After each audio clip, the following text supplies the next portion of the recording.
Good morning. How are you?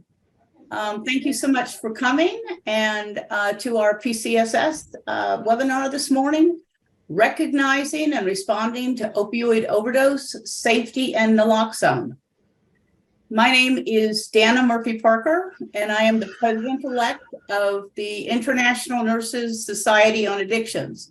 So INSA is sponsoring this webinar along with PCSS, okay? And this slide here, this shows you all of the PCSS partners. PCSS stands for Provider Clinical Support System, and you can see the very many specialty addictions organizations around the country that are part of this collaboration, run out of the American Academy of Addiction Psychiatry and funded by SAMHSA, Substance Abuse Mental Health Services Administration. The overarching goal of PCSS is to train healthcare professionals in evidence-based practices for the prevention and treatment of opioid use disorders, particularly in prescribing medications, as well for the prevention and the treatment of substance use disorders.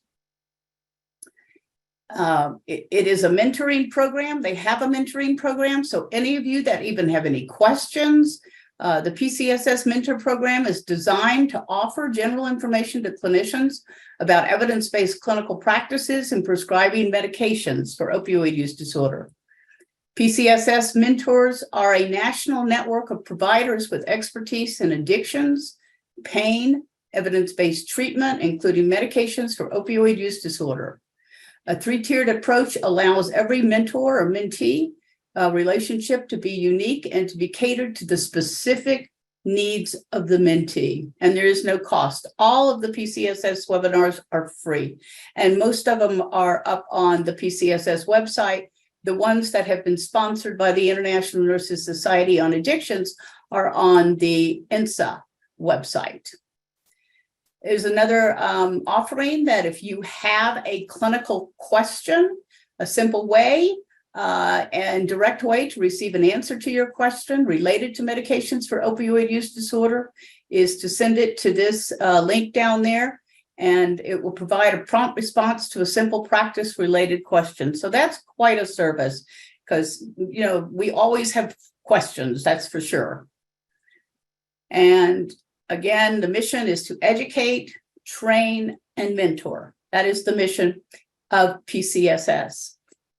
So I am delighted this morning to welcome Lindell Young with us. I have known Lindell for a number of years. We used to work together in Grand Junction, Colorado. And Lindell is with the AHAC of Western Colorado, and she does so many community offerings and education, and she's been doing this role for quite a few number of years. She is a nurse, an instructor, and the outreach coordinator for the Western Colorado Area Health Education Center and the facilitator of Mesa County Opioid Response Group. She has taught over 200 Narcan trainings across the Western Slope and is a distributor of Narcan and Cloxodo. You'll have to tell us about that, Lindell. She is a presenter for the Rise Above Colorado and has taught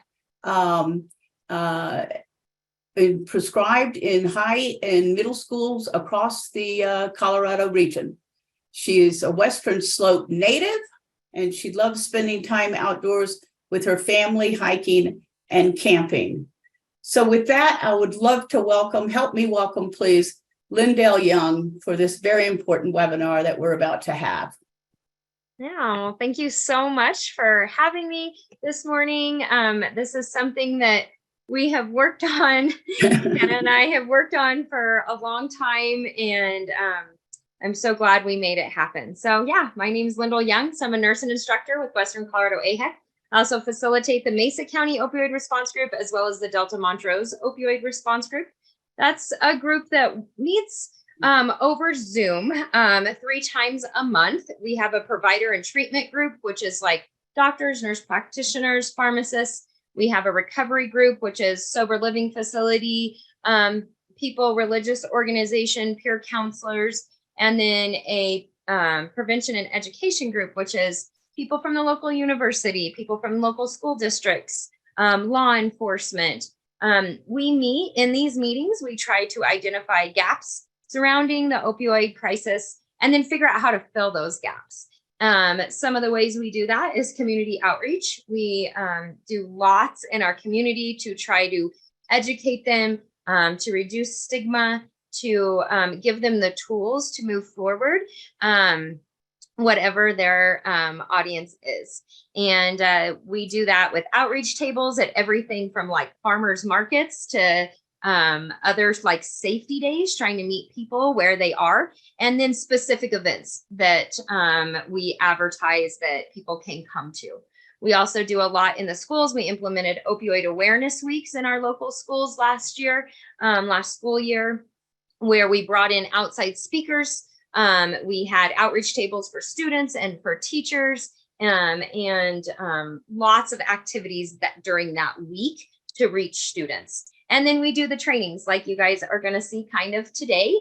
What's cool about these is we can mold them to fit everything. So I do them everywhere, from classes at that local universities to Rotary, to churches, to just all kinds of different organizations, all kinds of city governments, county governments, I mean, employees. It is just everywhere. So why, right? We are doing all of this is last year, CDC said over 108,000 Americans died of drug overdose. That's more than gun violence and car crashes combined. It's actually the #1 killer, ages 18 to 45 right now.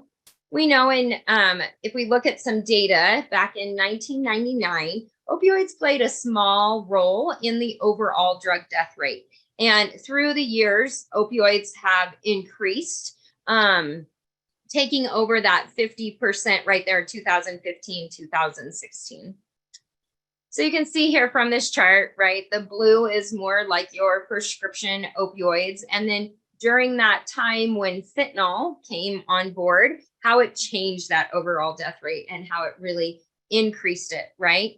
There was actually 10 times as many overdoses involving fentanyl in 2020 as there was in 2016. Pandemic hit, we all know everything increased. And of course, our overall national drug death rate did as well. And that was mainly fueled by that synthetic fentanyl, which is that red line. This is just a breakdown kind of showing the difference of male and female numbers, just going with that overall drug death rate. So you can see, back in this one, how it continues to go up. This one shows some breakdown, and this is really, really interesting. I've done a little research about what kind of drugs are popular in different areas. And the opioids stay on top, right? We know they are #1. But as far as some different drugs, they kind of change places depending on where you are, what is popular. Here in Colorado, especially on the western slope, meth continues to rise. Now, if we look at this one, we can see that our any opioids, of course, is on top. Our synthetic opioids continue to rise. Our natural and synthetic opioids, right, they've leveled out. And heroin is actually on the decrease. I know it also is kind of that, kind of ebb and flow. We actually hadn't seen heroin locally here for a while, and then it had a little jump a few months ago and has continued to kind of stay up just a tiny bit, but of course, nothing compared to that fentanyl, which is the drug of choice now. Now, we need to remember every time we talk about data that there's real people behind it, right? When we look at numbers and we get wrapped around numbers, it's easy to kind of forget the stories that are behind that. So not only is that one person, that one overdose affecting everyone around them, it's good to take a look at how many other people are suffering through this. So this just breaks down a little bit about, who all is suffering with the opioid pandemic or being affected by it. So let's talk about lethal doses just a little bit. So this would be like a lethal dose of heroin someone would have to take to overdose if they don't have a tolerance built up. With fentanyl, they say if you just have a dry finger and you stick it into a sugar bowl, you'll have 1 or 2 little granules stuck on your finger. That's enough illicit fentanyl to make you overdose if you do not have that tolerance built up to it. So technically, we're in the 3rd wave of this opioid crisis. We might think back to like poppy fields, right? For those beginning waves. Think about how fentanyl is fully synthetic, right? Think of the opioid field, what it needed to happen, right? They had to have the space to grow it. They had to have a crew to work it. They had to have sunshine. They had to have water to, or rain to water it. They had to have people to harvest it and get it out of the fields. Fully synthetic ingredients that are coming from China or India are very readily available. A lot of times they ship into Mexico. And it's a lot easier and takes a lot less work actually to produce than when you think back to like poppies.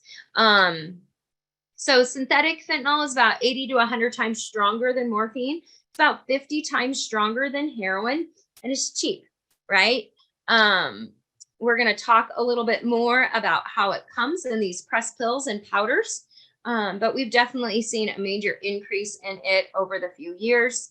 And they keep adding things to it. And this is, or changing it. And this is something that is coming through depending on where you are in the nation right now, is looking a little different. Xylazine has been being added to fentanyl. Pyro is a stronger fentanyl. We are seeing it here, and it's actually 1,000 times stronger than fentanyl, which is hard, to even grasp when we know just the tip of that pencil is enough to actually, make someone pass away if they don't have that tolerance built up. But let's talk about xylazine a little bit more. So xylazine, or tranq, it's a large animal tranquilizer that is being added to our fentanyl. The DEA, from everything they seized last year, about 23% overall of fentanyl had xylazine in it. Some areas in the east had 91%.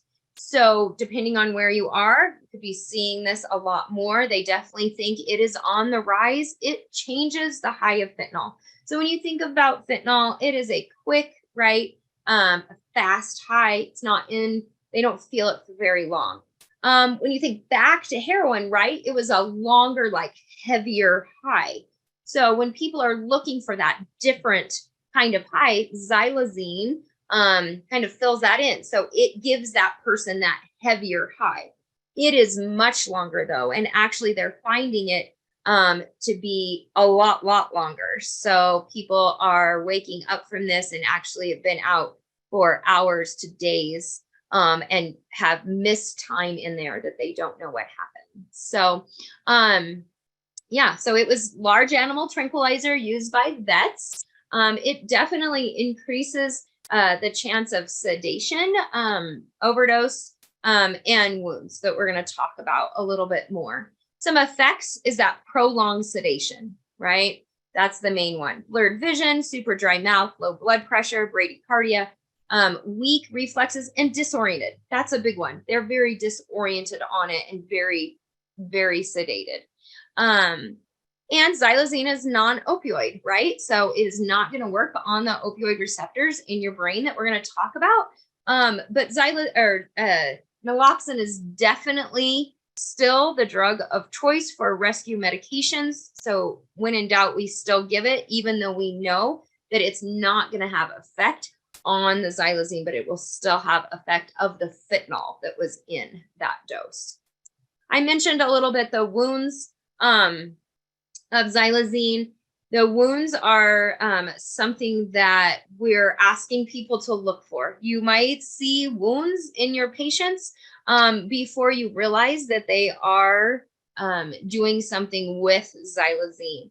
They can appear anywhere on the body. So I had heard in the very beginning when this was coming out that maybe they were like around injection sites.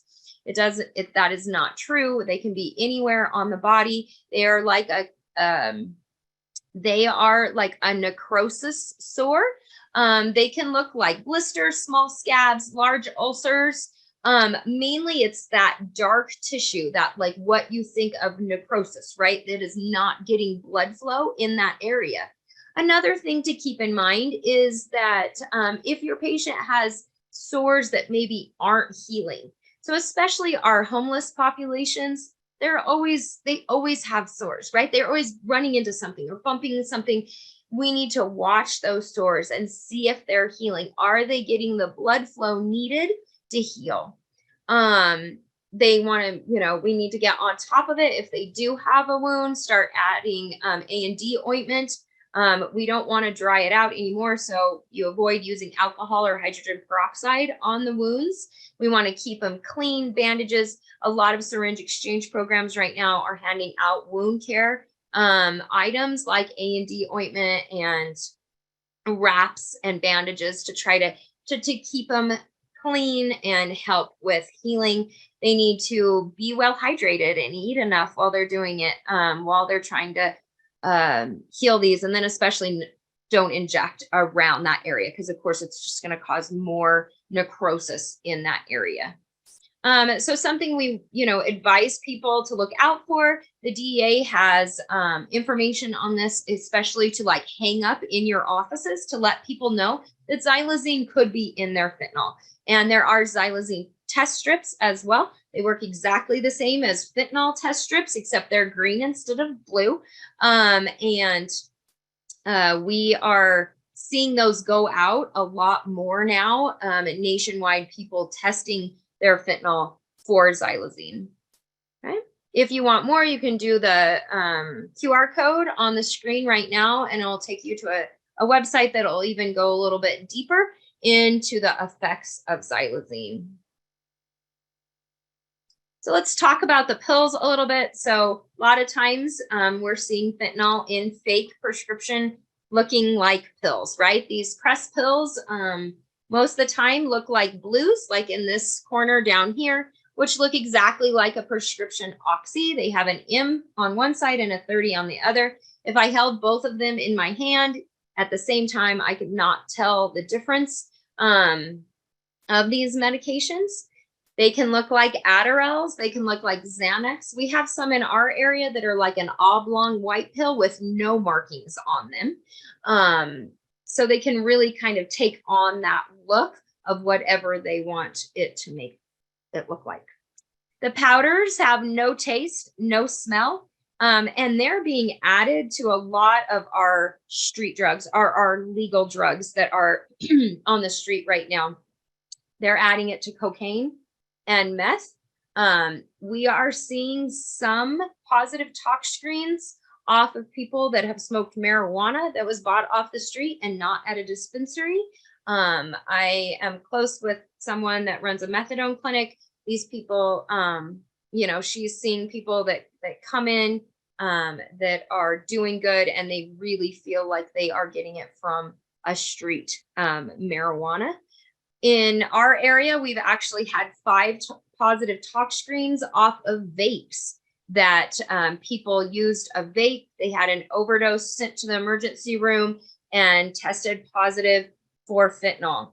None of those have been deaths from overdose, so we're not 100% sure what is going into the vape as far as, amount wise or how they're doing that. We also have had positive screens off of dab pins.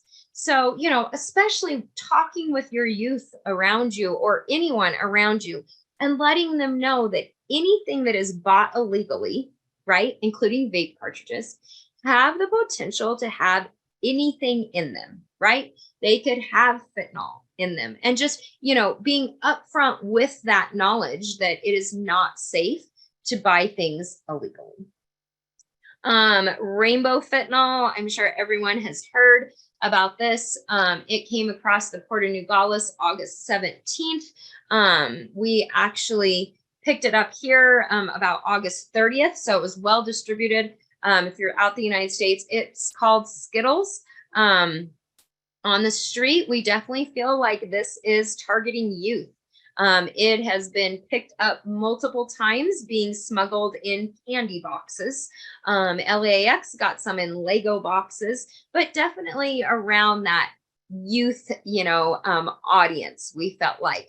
I talked to one young gentleman that had seen some, and he said that it was more like a jawbreaker kind of effect, kind of like the picture there at the bottom of your screen. This kind of looks like sidewalk chalk a little bit, but definitely feeling like they are, targeting our youth with that.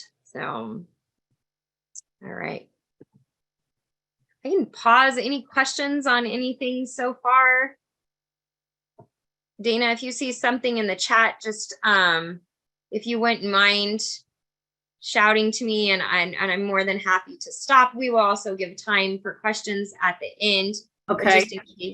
Just in case I miss anything, I do see some chats coming through. So if they're addressed to me, please let me know or raise your hand. I'm more than happy to answer anything as we go as well. Okay, thank you. I will say there was one thing that just kind of floored me, and I think it was Laura from Northern Michigan, that the police are stopping people who have testing strips on them. Yeah, and most of your syringe exchange programs, and I actually had a card right around here. I might have one.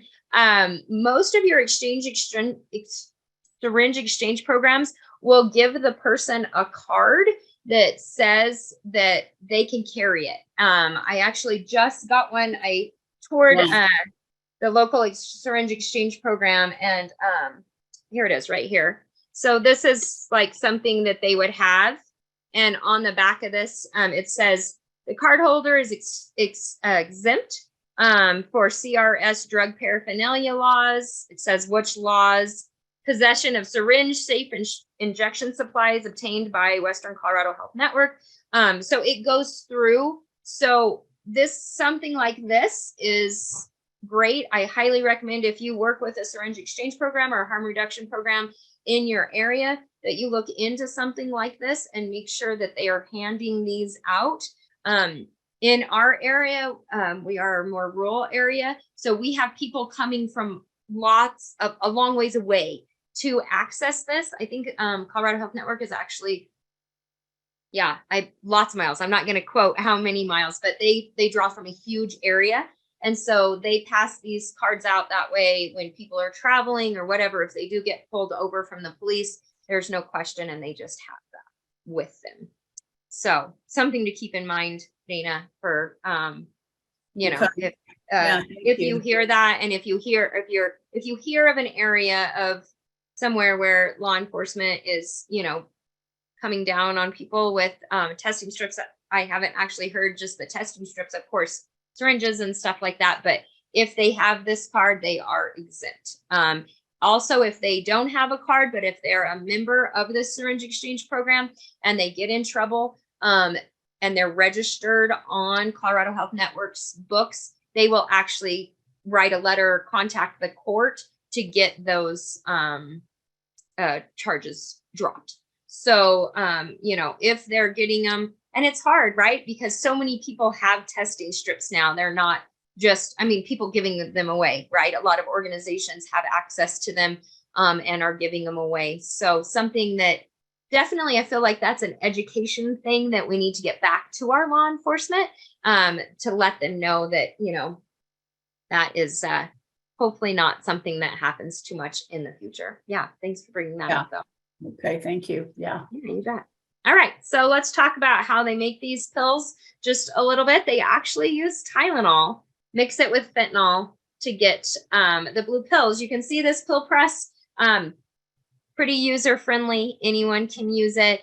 And we're going to talk about, but this is part of our issue with making potency of fentanyl just all over the place. And it is because it is so easily made as well that we're not seeing, scientists or chemists really working hard to get the exact same amount in each fentanyl pill. Once again, I think I mentioned it earlier, but if you want more information on any of this, One Pill Can Kill is a great website by the DEA. I'll give you more resources here in a little bit, but they have a great campaign out as well and lots of information. So in 2022, the DEA seized over 50.6 million fentanyl pills and around 10,000 pounds of powder. The overdose death rate involving fully synthetic opioids has increased tenfold. And that amount that they got there in 2022 was enough, actually, that they seized was 379 million potentially lethal doses. That's enough to kill everyone in the United States. And we know, and if you talk to law enforcement, if they are seizing that much, the amount that is getting through is mind-boggling. We know that, 2013, 2014, I think fentanyl, or in Phoenix, they didn't get one fentanyl pill.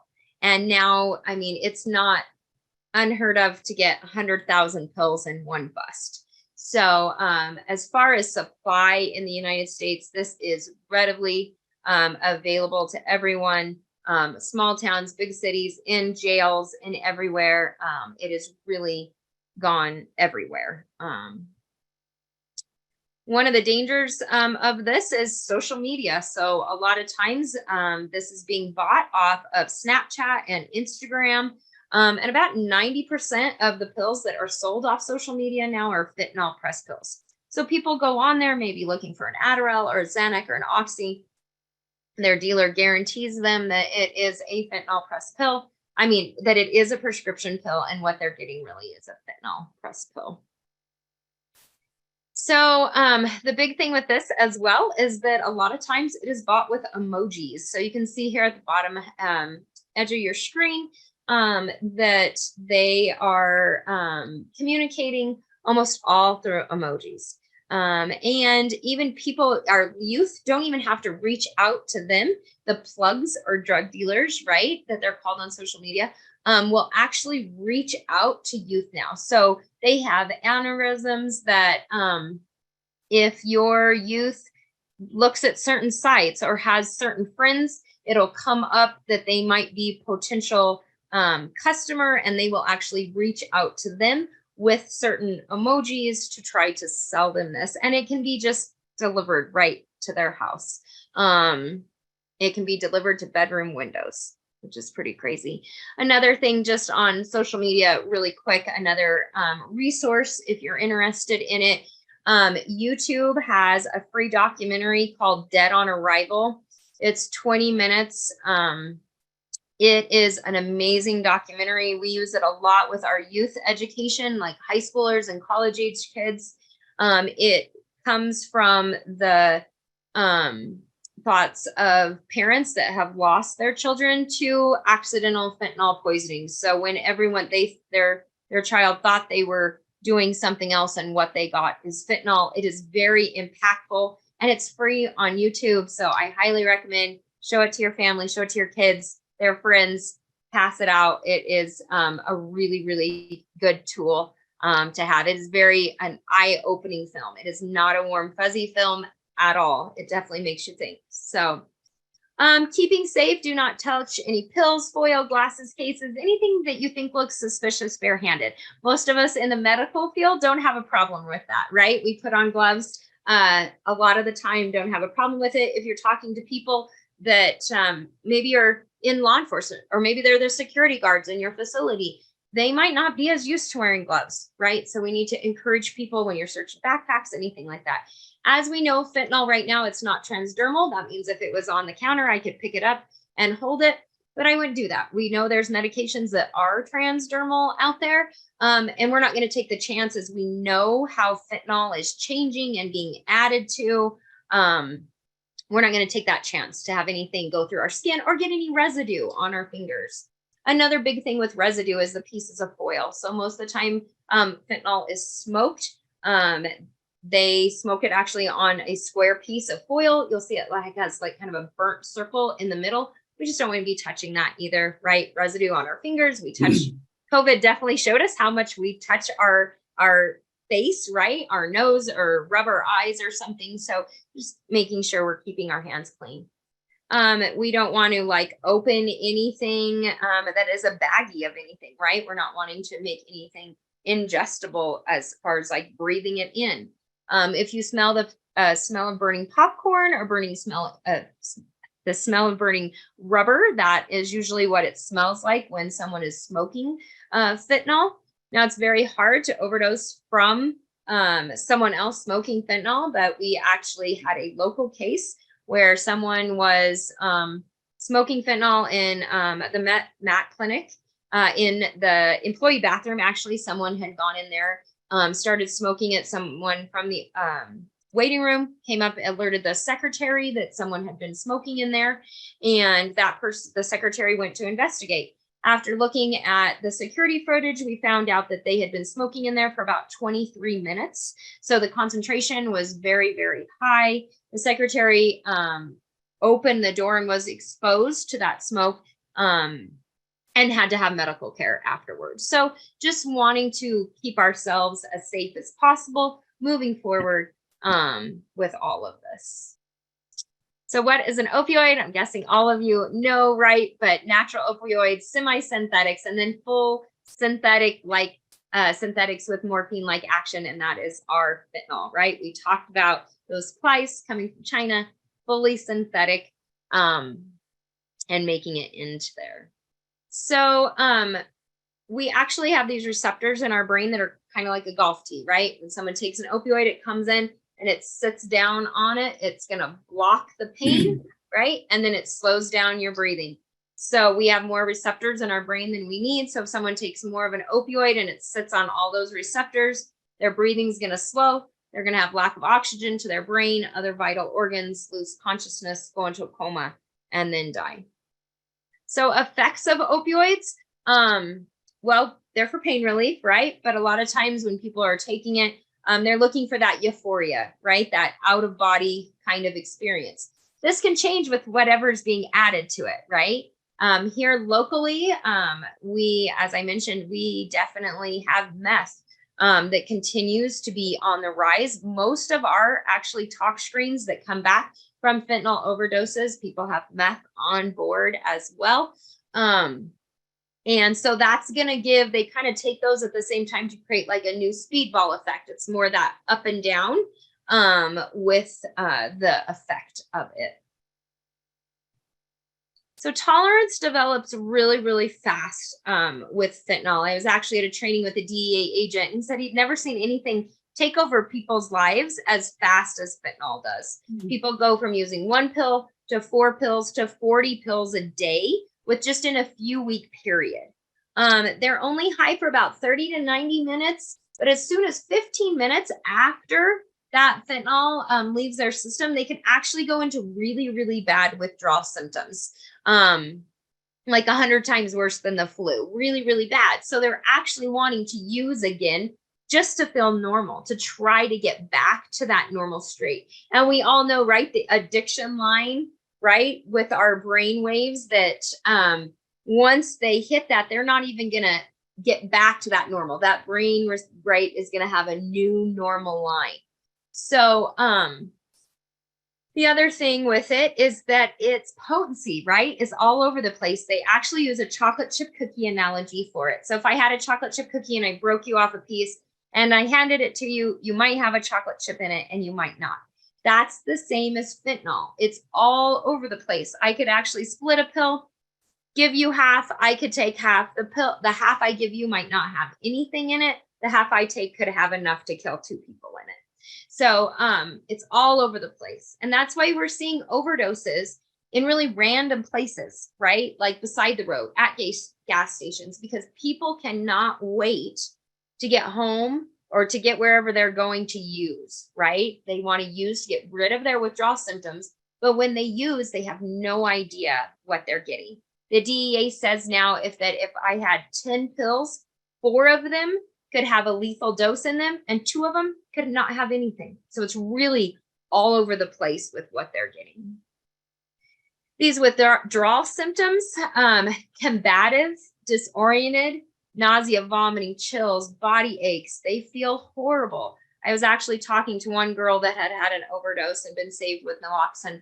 She said that she felt like her heart was going to explode in her chest. She really felt like she was going to die from her withdrawal symptoms. And of course, she had and did have a lot greater chance of dying from using fentanyl again, or overdosing from fentanyl again, because she did overdose and had to be saved with naloxone. So some risk factors for opioid overdose. So a change in tolerance after a period of abstinence. So we said how that tolerance is making them use so much. People are using on average about 60 to 70 pills a day. And that number continues to rise. We actually, my partner at Community Corrections did an intake a couple weeks ago with a woman that said she was using 100 pills a day, which is the most that I have heard. If you guys have heard more, I'd be interested to hear it, but it continues to increase. So if their tolerance is at that high point, they go into rehab. They don't use for a while, and then they go back and try to use it that same amount. They're going to overdose. Previous overdose. Overdose is hard on the body, right? They're not going to have the same reactions as they did the first time. Mixing drugs, especially alcohol, other prescription drugs, anytime you are ingesting a sedative and your breathing's already slowed down, and you take fentanyl, it's not going to take as much, right, to drop that respiratory rate even lower. Using alone, no one's there to call for help. Poor physical health. So people have been sick, right? They've had COVID. Maybe they've had lung issues from COVID. Maybe they have tuberculosis.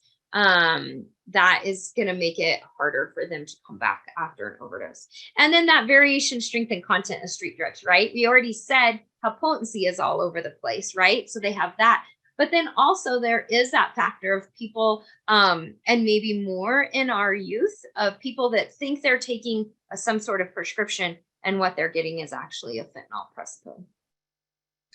So some symptoms of an opioid overdose. So it's pinpoint pupils, and then everything to do with your respiratory rate, right? We know that's what it's dealing with. So there's that shallow breathing, kind of snoring, maybe like that death rattle, right? That sound that kind of comes from in their chest. Their skin is going to be cool and clammy, pale. Their lips and nail beds could be turning purple or blue. They're not going to be able to talk, right? They're going to be unresponsive. You're not going to be able to wake them up, right? They're going to be real limp. Their heart rate's going to slow, along with their blood pressure is going to drop. Anytime you think anyone is overdosing, no matter what it is, you want to make sure and call 911. You can shout their name, shake them, do a sternal rub where you take your fist, right? Go up and down on their sternum with your knuckles. That creates that painful stimuli. Make sure their airway is clear. Call 911. Do rescue breaths. You're going to administer naloxone. If they don't come out of it in like after 2 to 3 minutes, then you need to administer a second dose, and then put them in the recovery position, which we're going to talk about all these just a little bit more. So rescue breathing, I'm sure we're all probably CPR certified in this group, but just a reminder, tilt their head back to open the airway, pinch their nose, seal your mouth to their mouth, give 2 big breaths about every 5 to 7 seconds. Now, if you do this, do you potentially expose yourself to whatever's going through their body? If they've had a fentanyl overdose and maybe vomited, you could potentially expose yourself to anything that's on them, right? So we advise not to do rescue breaths unless you have some sort of face mask. These are small, right? This one is from American Red Cross. You can get them off of the Amazon, and they actually have a face shield right in it. People are taking these, putting them and taping them right to their box of naloxone, so they don't have to make that decision if they're going to do rescue breaths or not. You can still administer Narcan, put them in the recovery position, for sure call 911. You don't have to do the rescue breaths. It's just another step in that. Let's go ahead and talk about naloxone a little bit. Naloxone is a reversal medication.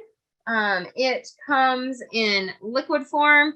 A lot of times people that are accessing syringe exchange programs, they're comfortable drawing up medications. This is a good place for this.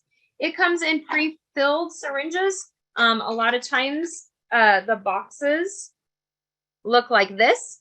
Not like an EpiPen though, almost like a glucagon, right? It actually comes in two parts, okay, that you pop off this bottom, put it together, and then give it. And then our nasal sprays. So our nasal sprays are definitely the most popular, easiest to use for our general public. You have Narcan, which is 4 milligrams per spray, and Cloxto, which is 8 milligrams per spray. Okay, so we're going to talk about those. So Naloxone has a greater connection to the receptor in the brain. It lasts about 25 to 45 minutes. It cannot reverse an OD from cocaine, meth, or alcohol, but what we know about cocaine and meth now, they could actually have an opioid on board, and it is our drug of choice for in kind of reversals. So Narcan has a stronger affinity to those receptors in the brain. So when you give it, it actually goes, it knocks the opioid off the receptor, it sits down, and it just tells the patient to breathe. You can see here that the opioid doesn't go away. It stays in the person's system. So this person could definitely overdose again. And so we have some definitely further care that we want to give them than just give Narcan and leave. So it's given exactly like a nasal decongestant. So either Cloxto or Narcan that comes in this box will have 2 single dose nasal sprays that look like this. They have foil backing that you peel down, right, and remove the single dose nose spray from it. Now, like all single dose nose sprays, it is not like an allergy medication that you have to prime, right? It's just one spray and done. So you're going to put this in their nostril. You're going to spray it, one spray. All of it comes out. You wait about 2 to 5 minutes. Once you give this, once it hits the nasal mucosa, it goes right to the brain and starts to work. This person is unconscious. They're not going to be able to sniff, right, at this time. So it's just right when it hits the nasal mucosa, goes to those receptors. If they don't come out of it in that 2 to 5 minutes, you want to take your other single dose nose spray and do it in the other nostril, just in case there was a blockage there. Make sure you don't leave the person alone and that you have EMS on their way. So Cloxto. So let's talk about Cloxto a little bit. As you will hear the next year or two, it's amazing how many more naloxone-like medications are coming out, and they're all for a little bit different use. Cloxto came out. I did actually the training with them about a year and a half ago, a little more than a year and a half ago with the drug company. It is 8 milligrams per spray. So what they're finding is that people need more than 1 dose of Narcan to come out of their overdose. But the data from this is a little bit skewed, right? Because it's really hard to know if people are waiting that 2 to 5 minutes. Are they waiting the amount of time and giving naloxone the time to work? Or you're in an emergency situation, you're holding something else life-saving in your hand. It's easy to just give that one. So, but we do hear that people need multiple doses as they use more fentanyl, as our fentanyl changes and maybe gets stronger. They could definitely use more. You hear stories where people get 4 nasal sprays and they get it in the ambulance on the way to the emergency room as well. So Cloxto is in place for people that are thinking they are going to need 8 milligrams per spray. Okay. Aftercare, so the person that receives Narcan will not remember overdosing, and it's really unclear how they're going to act. A couple things we do know about this is that if the person is an active user and their receptors are used to being filled with that opioid, when you give them naloxone and it clears those receptors, they are going to go into those deep withdrawal symptoms, right? So combative, disoriented, those are the top 2, right? They are not going to feel good after you do that. So you could have someone that is disoriented, right? Clear from that to like someone that you're just looking for an increased respiratory rate. They might start breathing, sitting up, talking to you, right?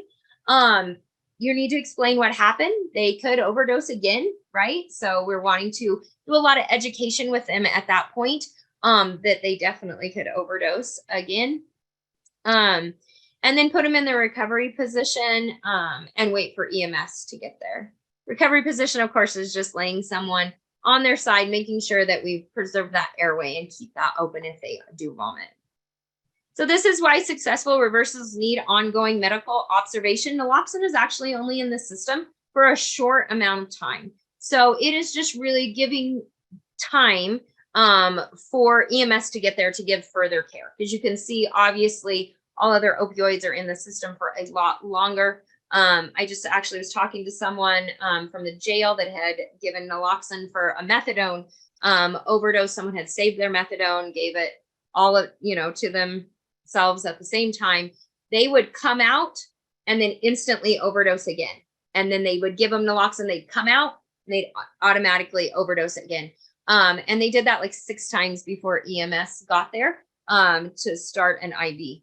And so it is really just giving that time. I actually had a mother talk to me at my youth diversion program that I do that said that her son had gotten it in the ambulance, gotten naloxone in the ambulance on the way for a fentanyl overdose, and that the ER doctor shared with her that it was the only thing that kept him from having that lasting brain damage, because he was able to get oxygen during that vital transport time. So something to keep in mind, really, that we want to move forward with naloxone with not the stigma that people are going to be using more or more dangerously, that it is really just a window of time in there that we're giving that person to get ongoing care.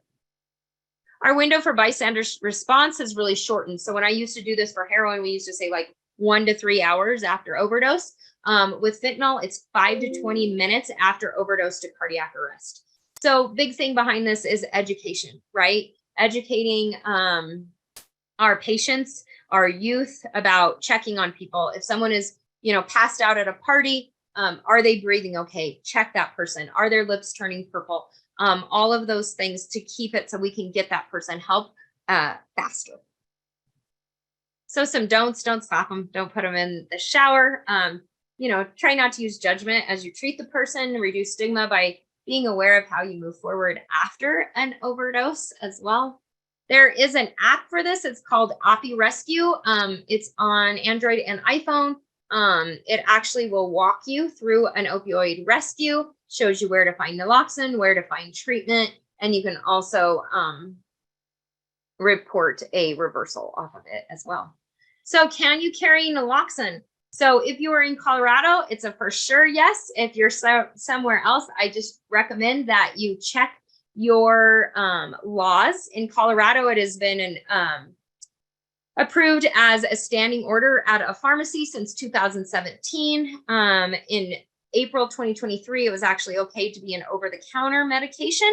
And so you need to check your laws and make sure what they are. I know it's not available quite yet in Colorado on the shelves yet due to manufacturers. We think it'll probably be late this year, early next year, and run about $50 for an over-the-counter. If you're getting it from a standing order at a prescription, you give them your insurance information and then whatever your copay is. So they have worked on getting copay down for this, but so anywhere from no copay clear up to $200, I have heard, for a box of Narcan.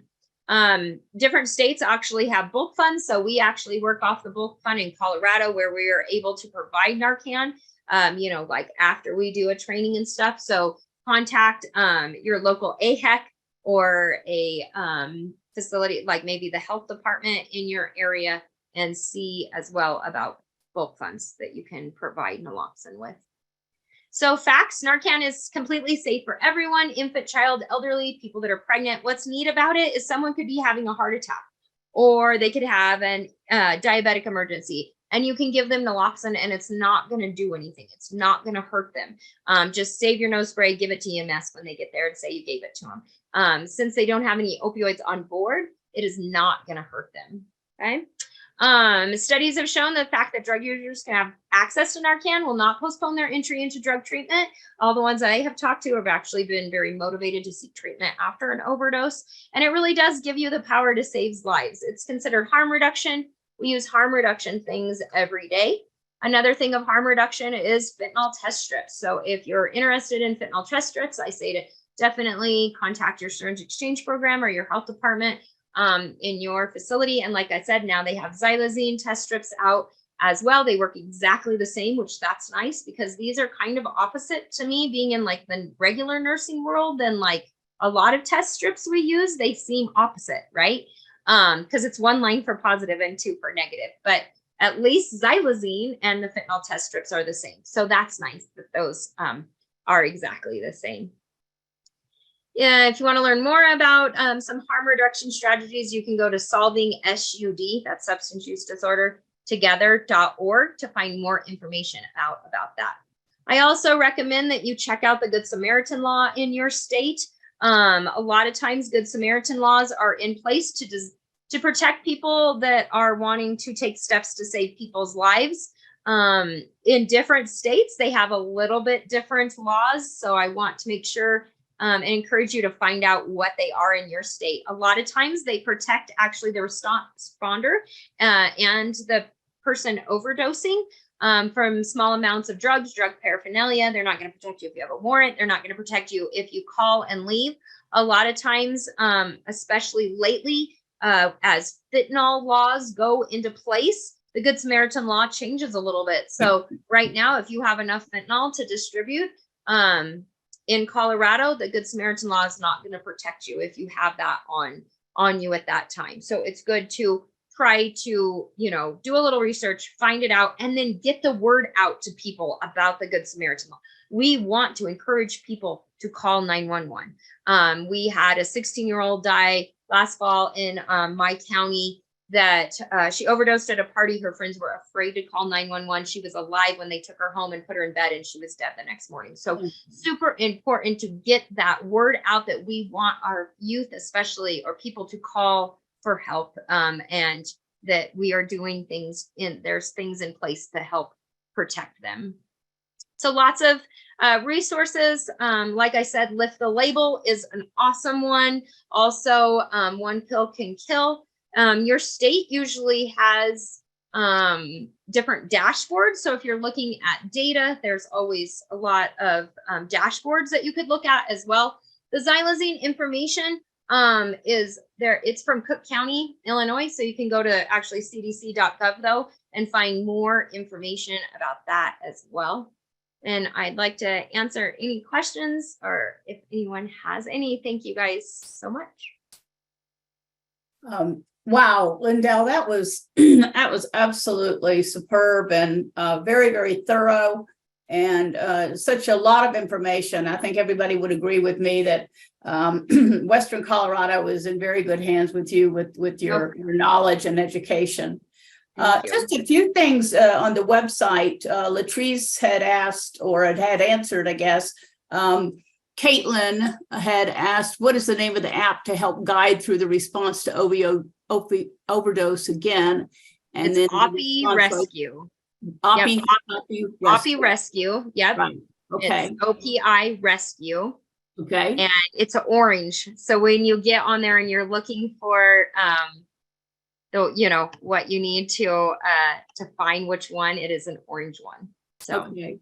And then Rachel, who we all know very dear, who's on the INSA USA board and former secretary of INSA Global, Rachel said she highly recommends the dance safe test strips due to some others giving false positives. And then Jessica added, unfortunately, the test strips are not CLIA waived and therefore don't have data showing that they are accurate enough for my program to give them out. So some barriers there. There's definitely barriers, and test strips are really hard, right? I mean, they are for a specific audience, right? I mean, so you have your chronic users that want to make sure they're not getting anything else. I think that is where you're seeing the use most on those. When you think of a party situation, someone's not going to stop, probably shave off a part of a pill, try to test it in some water. So definitely not a perfect world surrounding those. And it's scary to give people false confidence, I think, in the strips, right? So it is definitely a fine line that we have to walk within. Wow. Okay. And The other thing I was just wondering, of course, they recently made Narcan available over the counter. I have heard in some places, though, they're short Narcan and people are having some difficulty getting it. Do you know anything about that? I have not heard that. At least in Colorado, it is still readily available. I think the big thing with the if there could be a shortage, and maybe what I've heard that they actually haven't called it like a shortage, but it's to get it on the counter, it has to go through certain manufacturers to get it over the counter. I said on the counter, but over the counter. I think that's where the holdup is, maybe with that. And so that it's going to be trickling in until they exactly figure out, you know, who's providing with which stores and that kind of things. It sounds like there's some a little bit there. So maybe that's what it is. So I think overall, I have not heard that as far as care, you know, especially for like caregivers. Okay. Well, but as far as over the counter, that might be the issue that is really good to know. Well, I have to tell you, you're right on time. We have about 4 minutes left. And that was the goal. So yeah, you did great. Just absolutely great. And Robert, if you would bring up the last couple of slides. I did want to remind everyone that the International Nurses Society on Addictions, we're very excited about it. Phyllis Rayner, who's at the University of Charleston, or South Carolina in Charleston, is the chair of our next conference. And it's going to be at the very end of February, early March. It promises to be a really good one with a lot of information. And we can just see from Lindell's hour-long talk, not even that, how much there is to know. So this is an opportunity. We invite everyone. It's not just for nurses. We invite anyone and everyone who's interested in coming. The other thing is that this recording and the slides will be available to you. Also, we'll make the chat available. Robert, would you make sure that that's available for people who've attended? So if they wanted to go over that, they certainly can. You do want to go in, you'll get a survey after this webinar, and it will just ask you to do a post-conference response.